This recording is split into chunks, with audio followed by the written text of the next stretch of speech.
Good evening everyone, hope you all are fine, and in today's class we will discuss about the very important topic of genetics, that is monohybrid cross by G.J. Mendel, right। तो इस class में हम लोग बात करेंगे monohybrid cross की, और monohybrid cross से कुछ लॉज ड्राइव किए थे मेंडल ने, उन लॉज को हम लोग डिस्कस करेंगे, राइट। तो स्टार्ट कर लेते हैं जी, मोनोहाइब्रिड क्रॉस क्या चीज़ है और हम इसे कैसे परफॉर्म करेंगे, right. So basically monohybrid cross is the inheritance of one trait, मतलब एक ट्रेट का इनहेरिटेंस पैटर्न क्या रहेगा, इस चीज को स्टडी करने के लिए मेंडल ने एक क्रॉस जो था वो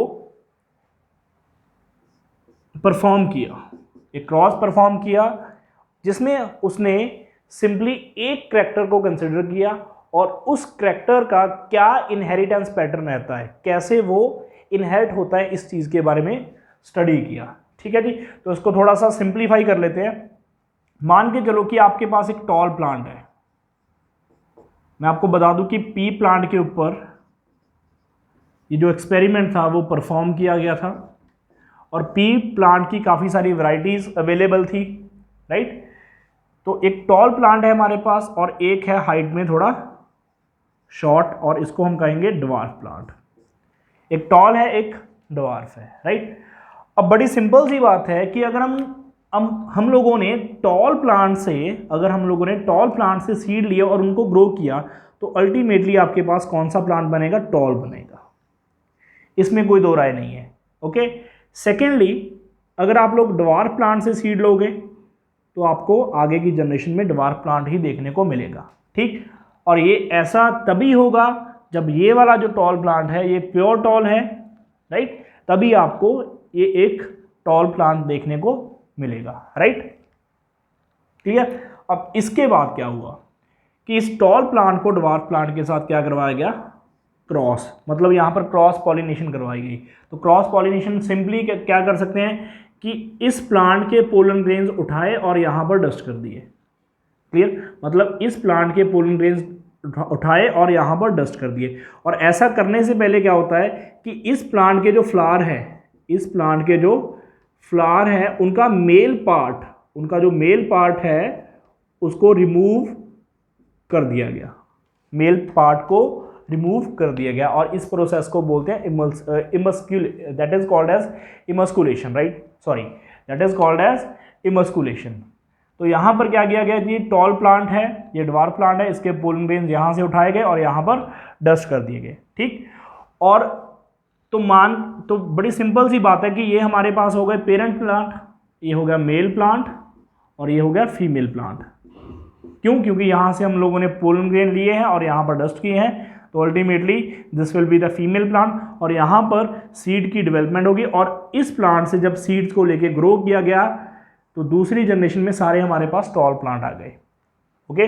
बड़ा सिंपल है, उसने टॉल प्लांट देखा मेंडल ने, ड्वार्फ प्लांट देखा, दोनों को क्रॉस करवाया, और क्रॉस करवाने के बाद जो F1 जनरेशन थी उसमें सारे के सारे प्लांट्स जो थे वो टॉल थे, राइट, ओके। इसके बाद ये जो F1 जनरेशन में जितने भी प्लांट्स आए इनकी सेल्फिंग करवाई गई, मतलब इनमें सेल्फ पॉलिनेशन करवाई गई, और सेल्फ पॉलिनेशन के बाद जब हम लोगों ने F2 जनरेशन ऑब्टेन की तो उसके अंदर ये वाला प्लांट टॉल आ गया, ये भी टॉल मिल गया हमें, ये भी टॉल मिल गया, और ये वाला जो प्लांट था वो हमें मिल गया ड्वार्फ। मतलब बड़ी सिंपल सी बात है कि जब इन टॉल प्लांट्स को सेल्फ पॉलिनेट किया गया तो हमारे पास जो मैक्सिमम प्लांट्स थे दे वर टॉल, एंड कुछ परसेंटेज ये कह सकते हैं कि हमारे पास 75% प्लांट टॉल आए और 25% प्लांट जो थे वो ड्वार्फ आए, राइट। तो ये हमारे पास एक क्या हुआ, एक हम लोगों ने क्रॉस जो है वो परफॉर्म किया, और ये इसके रिजल्ट्स हैं, क्लियर। अब यहाँ से हम लोग क्या क्या चीज़ें कंक्लूड कर सकते हैं, उन चीज़ों की डिस्कशन करेंगे, ठीक। तो बेसिकली जब इस टॉल प्लांट को ड्वार्फ के साथ किया गया क्रॉस और हमारे पास क्या आया, सारे के सारे tall plant, that simply means कि यहाँ से कोई ना कोई जीन आया होगा इस प्लांट के अंदर, ठीक है, जिसकी वजह से इसकी जो हाइट है वो टॉल आ गई। बड़ी सिंपल बात है, ठीक। और कहने वाले ये भी कह सकते हैं कि सिर्फ इस प्लांट से जीन आया और इसीलिए ये प्लांट जो है वो टॉल रहा और इस प्लांट से कुछ आया भी नहीं, ये भी हम कह सकते हैं। लेकिन जब हम लोगों ने इन प्लांट्स की सेल्फिंग की, इन प्लांट्स की जब हम लोगों ने सेल्फ पॉलिनेशन की, तो हमारे पास F2 जनरेशन में ये ड्वार्फ प्लांट आया। अब अगर यहाँ पर ड्वार्फ प्लांट आया तो that simply means in plants के अंदर ड्वार्फ हाइट के लिए कोई ना कोई फैक्टर या कोई ना कोई चीज़ इसमें प्रेजेंट रहेगी। बड़ी सिंपल सी बात है, ठीक। तो कोई ना कोई चीज़ इस प्लांट में ऐसी है which is responsible for the dwarf height of the F2 generation plants, right. अब इन्हीं चीज़ों को हम लोगों ने थोड़ा सा कंक्लूड करना पड़ेगा कि ये सब हुआ कैसे, अल्टीमेटली ये सब हुआ कैसे, ठीक। तो on the basis of these results, in results के बेस पर मेंडल ने कुछ स्टेटमेंट्स दी। तो पहली स्टेटमेंट थी law of paired factor, law of paired factor. अब इस स्टेटमेंट का क्या मतलब है, ठीक। F2 जनरेशन में हमें एक ड्वार्फ प्लांट मिला, कहां से, टॉल प्लांट से, मतलब टॉल प्लांट से हमें एक ड्वार्फ प्लांट मिला। तो दैट सिंपली मीन्स इस टॉल प्लांट के अंदर कोई ना कोई चीज़ ऐसी प्रेजेंट है which is responsible for the dwarf height. तो यहाँ से कंक्लूजन आती है कि हर एक ट्रेट के लिए दो फैक्टर्स होते हैं, ओके। हर एक ट्रेट के लिए मतलब every trait has two factors, right, which always exist in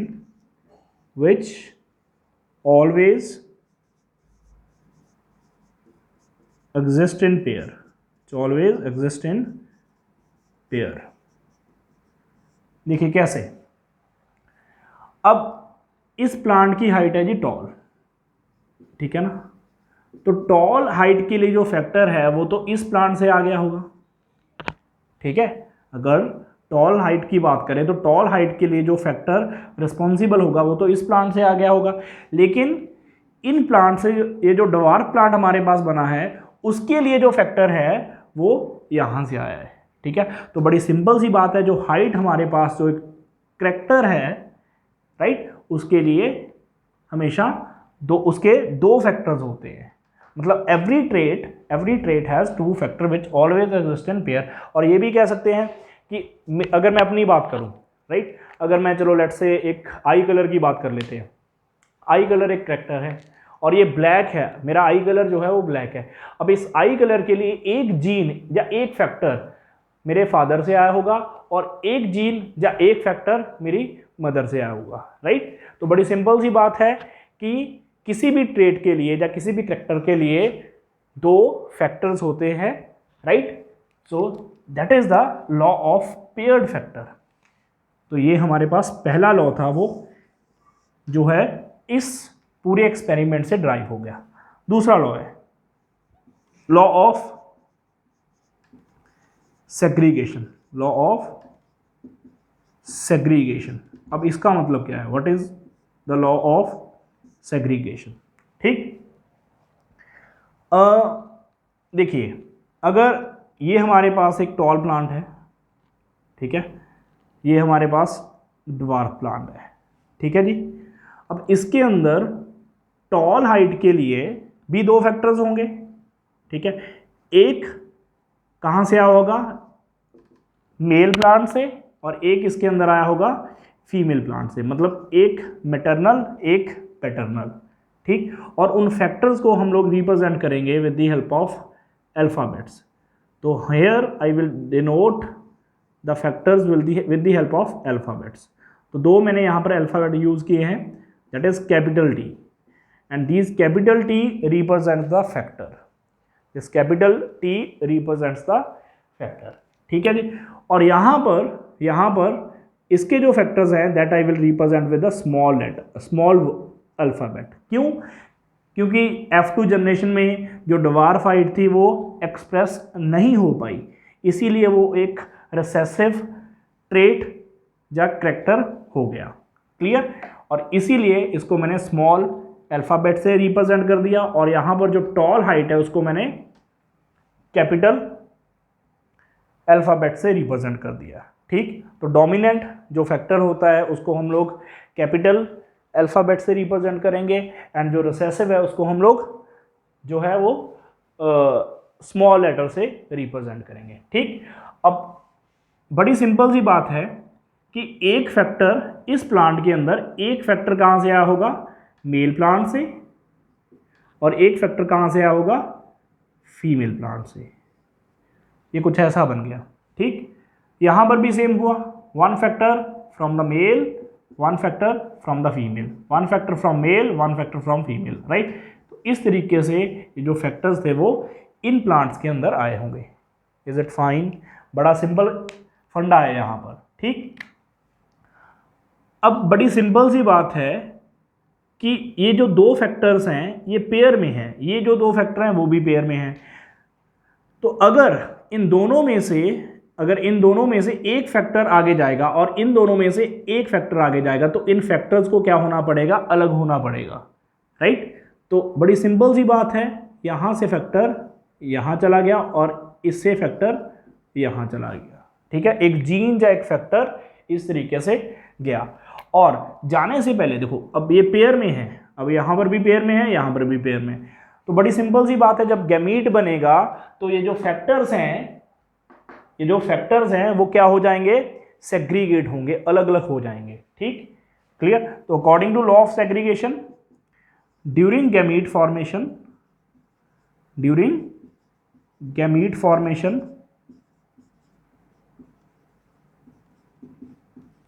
जो फैक्टर्स हैं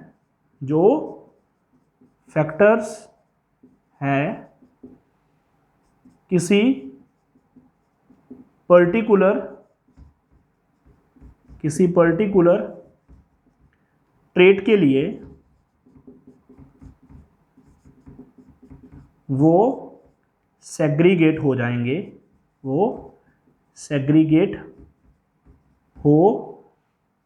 जाएंगे। ठीक है, जिसका मतलब है कि एक गैमीट के अंदर सिर्फ एक ही फैक्टर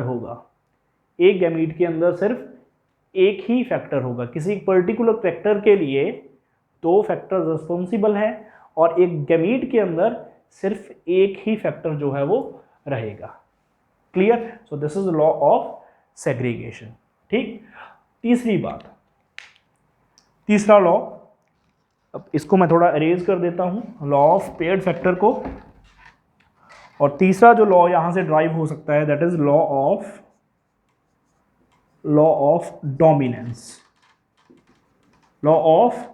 डोमिनेंस। अब इसका मतलब क्या है? ठीक,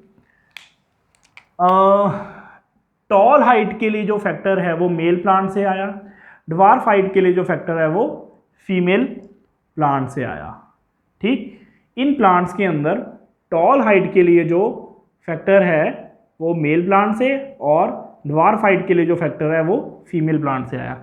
अब दोनों में से एक अपने आप को एक्सप्रेस कर पाया, अब दोनों में से सिर्फ एक फैक्टर अपने आप को एक्सप्रेस कर पाया, और यही मेंडल कहना चाहता था, और यही जो है वो मेंडल कहना चाहता था कि आउट ऑफ टू फैक्टर्स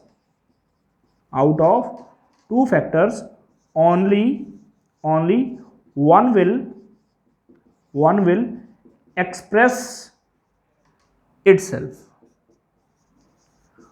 और जो अपने आप को एक्सप्रेस करेगा, जो फैक्टर अपने आप को एक्सप्रेस करेगा उसको बोलेंगे dominant factor, that is called as dominant factor. Okay, that is called as dominant factor. और जो अपने आप को एक्सप्रेस नहीं कर पाएगा that is called as recessive factor. तो यहाँ पर हमें पता चल गया कि जो ड्वार्फिज्म है या ड्वार्फ हाइट है that is a recessive factor. तो these are the laws which are derived from the monohybrid cross. बड़ा सिंपल है, इसको सम अप करते हैं। मोनोहाइब्रिड क्रॉस क्या है कि हमने एक क्रॉस परफॉर्म करना है, clear, between two genetically different plant, and हम लोगों ने दिमाग में रखना है जहाँ हम लोगों ने सिर्फ एक ही करैक्टर का जो इनहेरिटेंस पैटर्न देखना है, इसीलिए इसको बोलते हैं मोनोहाइब्रिड क्रॉस। पहली बात। दूसरी बात कि हम लोगों ने टॉल प्लांट को ड्वार्फ के साथ क्या करवाया, क्रॉस करवाया, और F1 जनरेशन में सारे टॉल आए, और इनकी जब हम लोगों ने सेल्फिंग की तो हमारे पास F2 जनरेशन में सारे के मीन 75% टॉल आया और 25% जो थे वो ड्वार्फ आए। तो यहाँ से कंक्लूजन क्या आता है कि अगर इस टॉल प्लांट से ये ड्वार्फ प्लांट बन सकता है, तो इट सिंपली मींस इसके अंदर कोई ना कोई ड्वार्फाइट के लिए जीन जो है वो ऑलरेडी प्रेजेंट है। तो यहाँ से हम ये भी कह सकते हैं कि हाइट के लिए हाइट एक करेक्टर है और उसके लिए एटलीस्ट 2 फैक्टर्स होंगे, ठीक है। और यहाँ पर भी हम देख सकते हैं कि इन प्लांट के अंदर 2 फैक्टर्स मौजूद है, एक यहाँ से आया और एक यहाँ से आया। Clear? So this is basically the law of paired factor which we derive from this experiment। ठीक। अब दूसरी बार क्या है कि लॉ ऑफ सेग्रीगेशन। अब अगर इनमें देखो, यहां पर देखिए, यहां पर 2 फैक्टर्स हैं, यहां पर भी 2 फैक्टर्स हैं, ठीक। अब यहां पर जो ड्वार्फाइट आई वो कैसे आई होगी, कुछ ऐसे आई होगी कि हमारे पास एक टॉल प्लांट था, हाइब्रिड टॉल था, इसको क्रॉस करवाया गया, सेम मतलब यहां पर सेल्फ पॉलिनेशन करवाई जाएगी। तो एक पॉसिबिलिटी ये बन गई जो कि हमारे पास ये प्योर टॉल आ गया प्लांट। दूसरी पॉसिबिलिटी बन जाएगी, यहाँ से कैपिटल डी आया और यहाँ से स्मॉल डी आया, हाइब्रिड टॉल, ठीक। तीसरी पॉसिबिलिटी कि यहाँ से आया होगा कैपिटल टी और यहाँ से आया होगा स्मॉल टी, ये वाली पॉसिबिलिटी। और चौथी पॉसिबिलिटी जो रह गई है that is small T. Clear? So this is actually the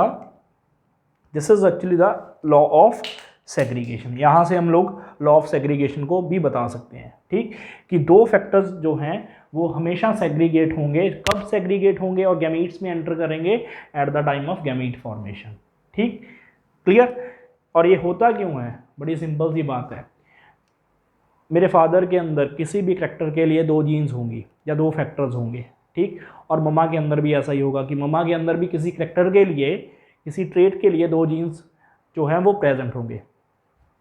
अब मेरे अंदर एक जीन फादर से आएगा, एक जीन मदर से आएगा, और ऐसा होने के लिए जो पेयर में फैक्टर्स हैं या पेयर में जीन्स बढ़े हैं उनको क्या होना पड़ेगा? सेग्रीगेट होना पड़ेगा। And this is nothing but the law of segregation. अब बड़ी सिंपल सी बात और है मेरे पास कि एक जीन फादर से आया, एक जीन मदर से आया, और दोनों में से जो अपने आप को एक्सप्रेस करेगा that is called as the dominant factor और dominant gene. Clear?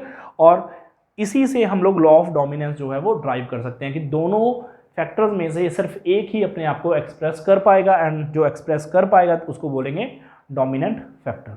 Clear? So this is the main concept behind this topic, right?